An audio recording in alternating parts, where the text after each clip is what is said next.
For this video, I just want to create a small hack for everyone who has a small studio and you want to put a spotlight. I used a really budget-friendly, tools that you can find on Amazon, things like a tension rod, a shower curtain rod, and just a video light and a couple of small tools to put all of these things together. Don't forget to like, subscribe, hit that bell notification, and also leave your comment below this video. Let's deep dive in.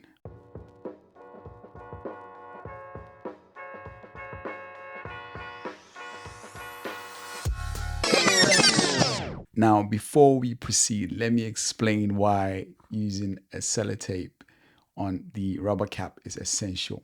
To avoid damaging your wall or leaving any type of skid marks, this is very crucial. The rubber caps provide a strong suction, and without the sellotape, you might damage your wall.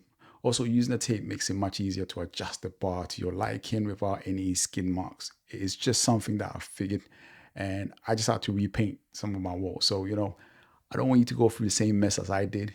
So stay tuned and follow the same steps as I'm doing. If you've got a small studio, let's just say, even 200 centimeters and below, I'm talking about, the width of your wall is fantastic. This is just for small studio.